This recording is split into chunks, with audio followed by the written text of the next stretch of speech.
USS Minneapolis is in the Coral Sea. Sailing east as part of Task Force 17, centered on the American carrier USS Yorktown.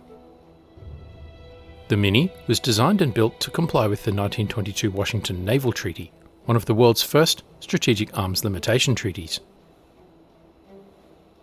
A New Orleans-class cruiser, she has 9 8-inch guns in 3 turrets. 2 forward and 1 aft. She also has 8 5-inch anti-aircraft guns.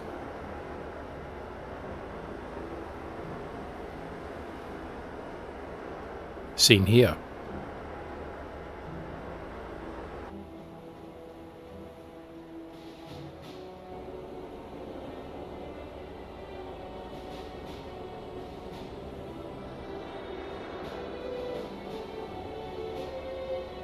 Two amidships catapults service 4 float planes, housed in a hangar forward of the aft director.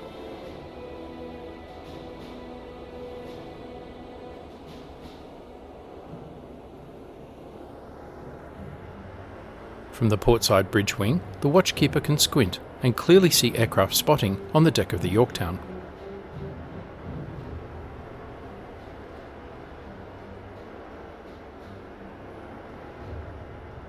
On December 7, 1941, she was at sea, conducting gunnery practice only 8 miles from Pearl Harbor, and was spared the devastation of that day.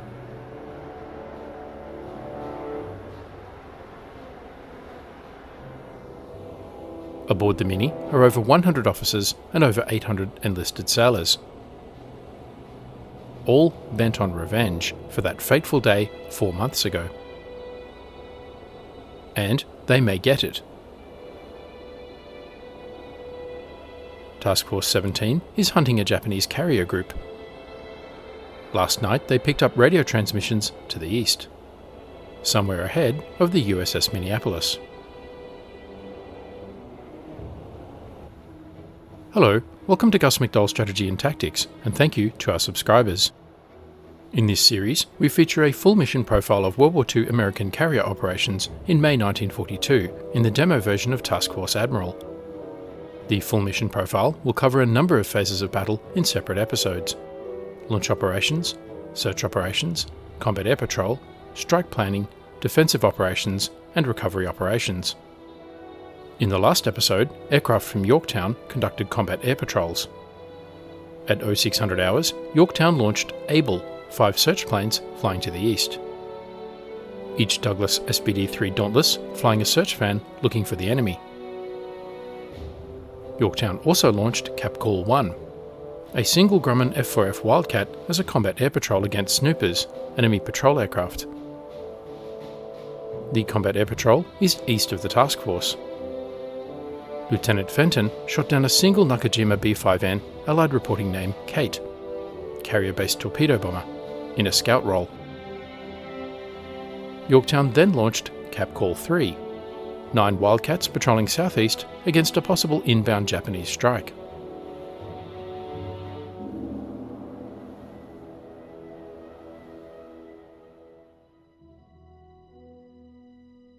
It is just past 0730 hours on May 8, 1942. Task Force 17, centered on the American carrier USS Yorktown CV-5, is steaming east. And Lieutenant Flatley has taken off to replace Fenton on combat air patrol. Fuel tanks only carry so much.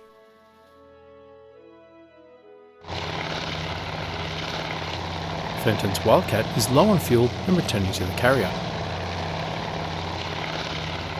Aircraft on the carrier are spotted forward for recovery operations in anticipation of Fenton's return. The combat air patrols are cycling roughly every 90 minutes or so.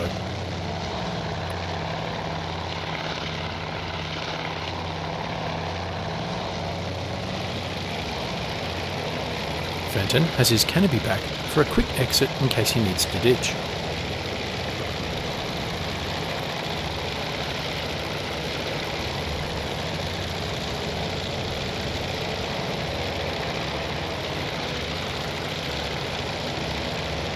He is moving into position for his approach to the carrier.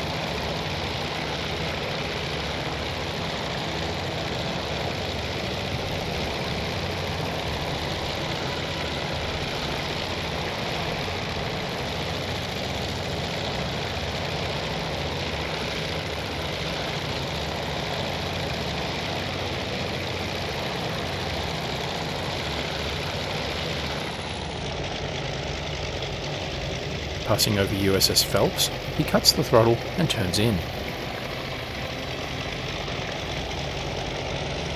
This ship will rescue him if he goes in the drink.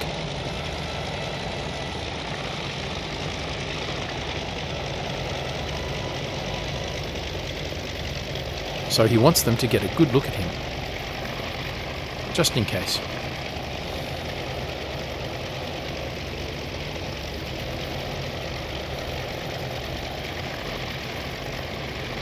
Fenton looks to starboard. Yorktown is turning into the wind to commence air operations.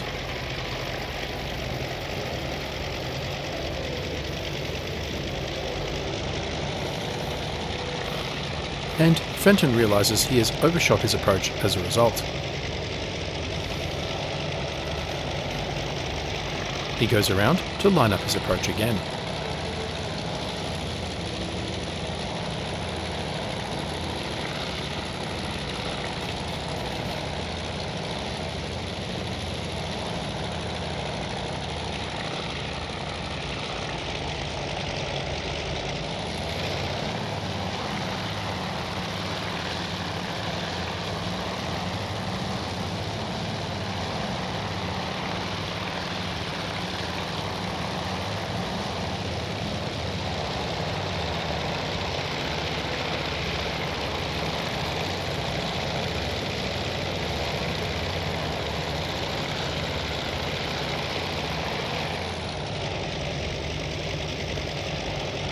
Before entering the landing circuit, he will do a starboard pass of the carrier. He will visually inspect the flight deck to confirm the carrier is ready for his return. His low pass also confirms to the carrier that he intends to land.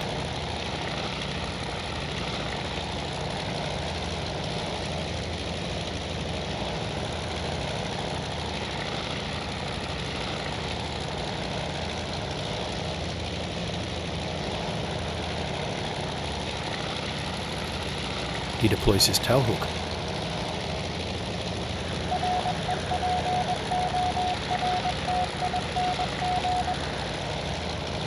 On his way past, he overhears a message from the scout planes. A contact, perhaps?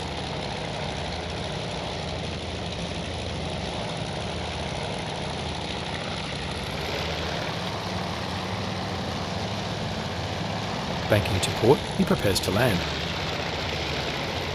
The carrier might want to launch a strike soon. Tailhook is extended.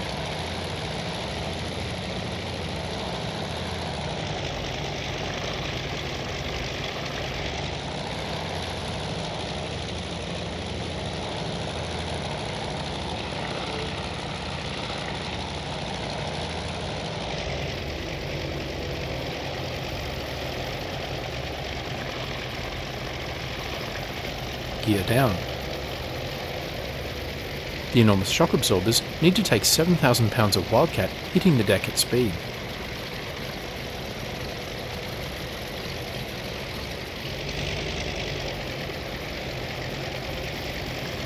Flaps set.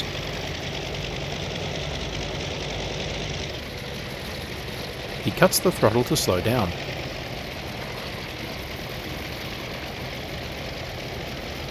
And uses visual cues to guide his altitude, speed and approach. The carrier deck, the ship's wake, even the wave tops. Final approach.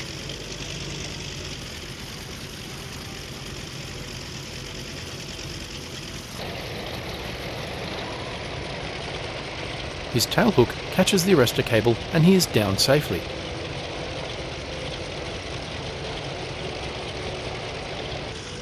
Tailhook retracted, he taxis past the island and into position.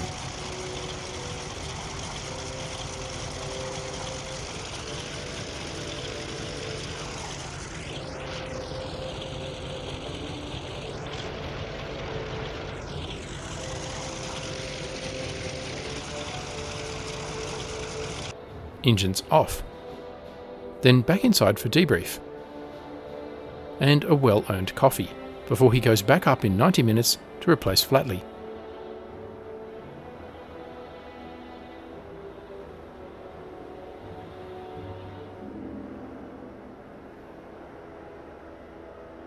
Fighters from Cap Call 1 have been recovered. Our scouts report a new unidentified surface force, bearing 146, range 13 miles.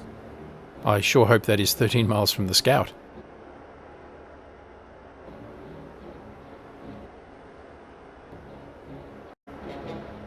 A few minutes later, our scouts report an enemy surface force, bearing 144, range 12 miles.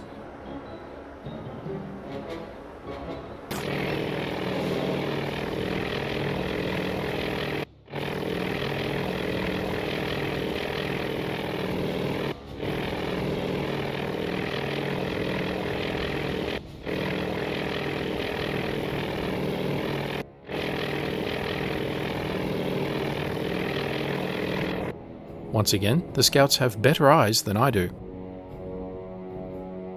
The enemy task force is to the south, heading southwest. The task forces are sailing past each other in opposite directions, around 100 nautical miles apart. Let's examine the report. 143 nautical miles to be precise. 6 ships heading 231 degrees at 17 knots. Let the strike planning begin.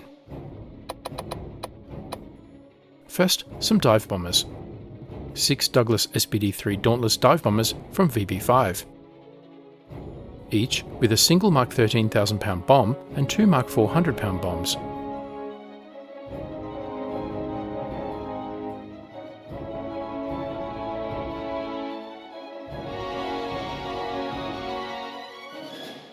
No escort.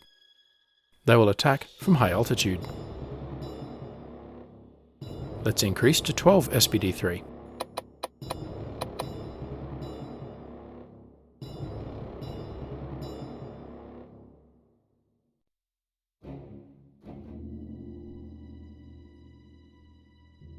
Pick the target. Fairly obvious. Contact 0014. And greenlight the mission. Take off by 8:10, time on target 8:54:45, leaving VS5 in reserve for a follow-up strike. Next strike, the torpedo bombers. A modest 6 TBD-1 Devastators, armed with Mark 13 torpedoes, with 3 Wildcats in escort. Same target, taking off by 8:02. These slower torpedo bombers will arrive slightly later than the dive bombers at 8:57:42, when the Zeros are chasing the faster dive bombers and the ships focused on manoeuvring to avoid bombs.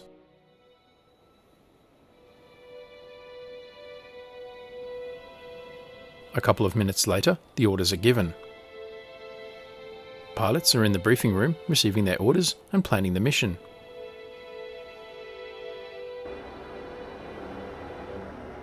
Deck crew start to spot the aircraft rearward, preparing to launch the strike. Splitting the strike into 2 smaller packages has a couple of effects. First, it allows the slower package to take off and head to the enemy task force sooner, which allows better coordination of time on target. Second, it splits the defenders, who have to choose between defending against the high-flying dive bombers or the low-flying torpedo bombers. And the slower, more vulnerable torpedo bombers get the escort fighters.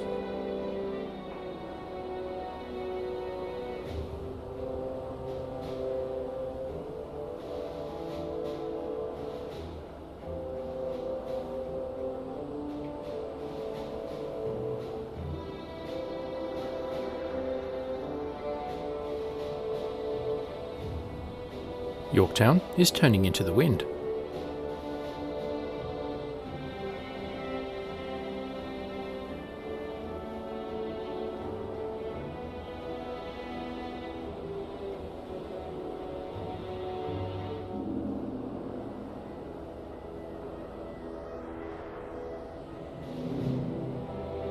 Where else would you want to be right now than on the deck of the USS Yorktown in the Coral Sea on 8 May 1942? Witnessing history in the making.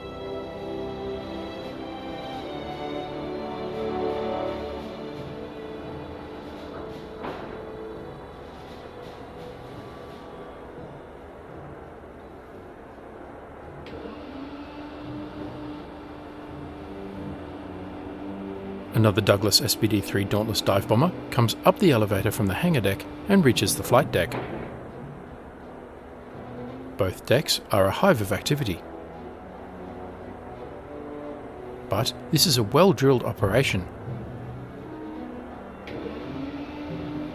Everyone knows exactly what they need to do and what everyone else is doing. Orders are scarcely necessary, only the occasional look of query and nod of confirmation. The proud crew have practiced these drills daily in peacetime, and with renewed energy and purpose since the outbreak of war.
On the air plot, white means unassigned. Blue is readying. And green is mission ready.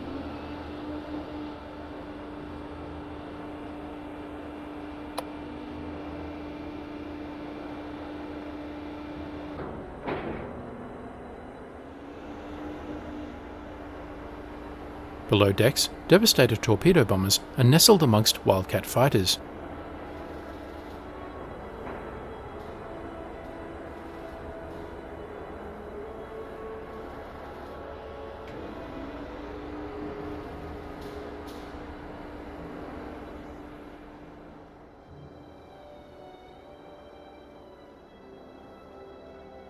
The first strike package of SBD-3 Dauntless dive bombers is almost assembled on deck.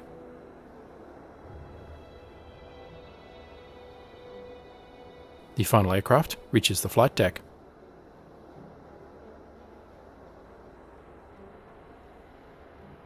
Lieutenant Junior Grade J. Ammon in Aircraft 17 in Larson's Section 4 checks and nervously rechecks his instrument panel. His rear gunner fiddles with his machine guns.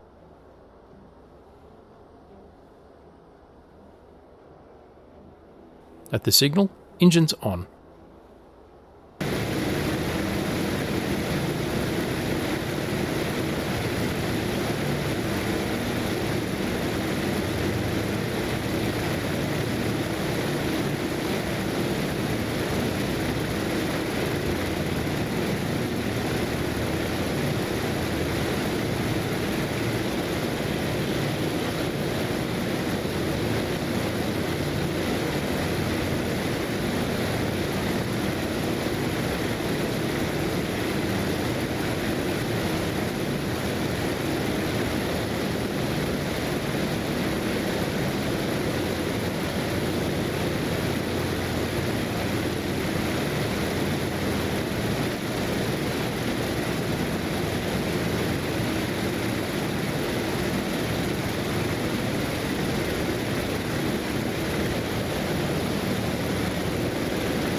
Ammon watches the deck crew and gets the takeoff signal. Throttle forward.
Ammon is flying a Douglas SPD-3 Dauntless dive bomber from VB5.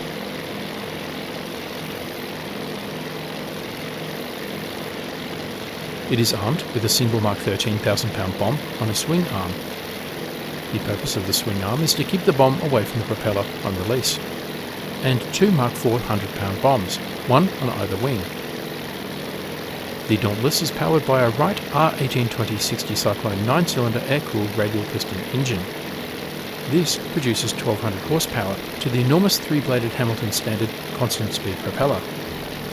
A power-to-weight ratio of 0.112 horsepower per pound against its maximum takeoff weight of 10,700 pounds over 4,800 kilograms, generating a maximum speed of 222 knots at 14,000 feet and a cruise speed of 161 knots, around 185 miles per hour or 298 kilometers per hour.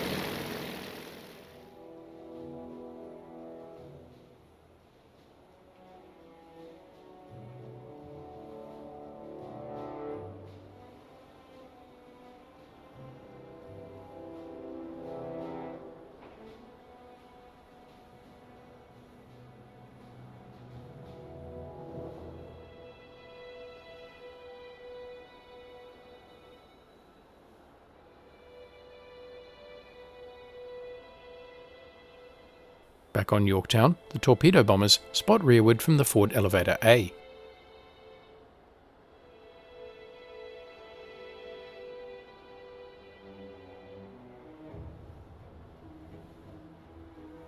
The second strike package comprises 9 aircraft, being 6 TBD-1 and 3 Wildcats as escort. Engines on.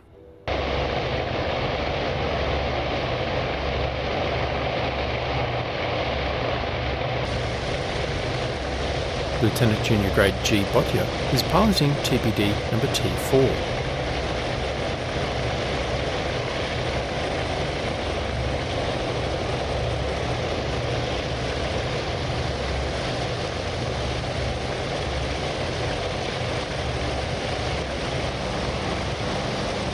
The first torpedo bomber takes off.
The second last plane taxis into position and unfolds its wings.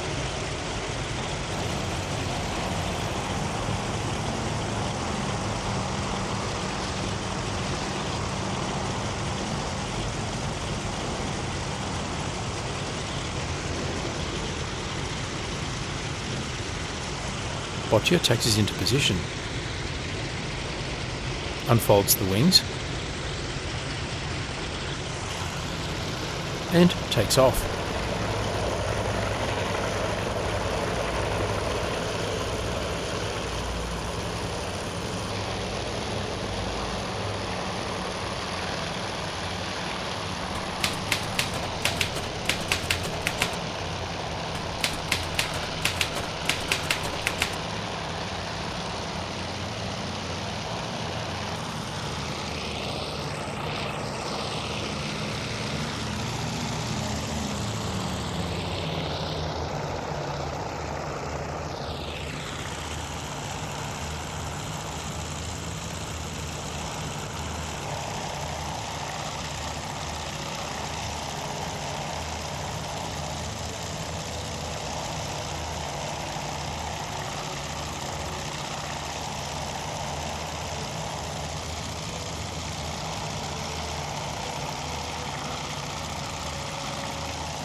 Boccia is flying a Douglas TBD Devastator from VT5.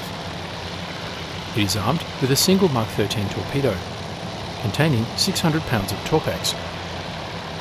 Tragically, despite the heroism of TBD crews, this torpedo was plagued with defects. A mid-1943 analysis showed that only 31% had a satisfactory run, meaning only 1 in 3 pilots had a torpedo that would work, in a plane that produced less power and speed than the dive bomber. The Devastator is powered by a Pratt & Whitney R1830-64 twin-wasp 14-cylinder 2-row air-cooled radial piston engine.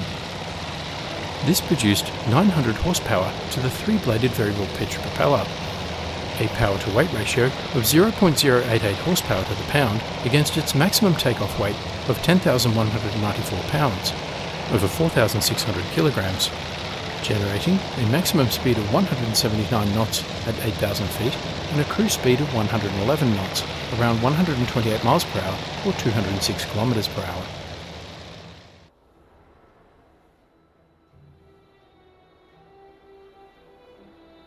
In this episode, we looked at recovery operations as Fenton landed on the USS Yorktown following his combat air patrol, and strike planning, launching the dive bombers from Strike Package George and the torpedo bombers from Strike Package King.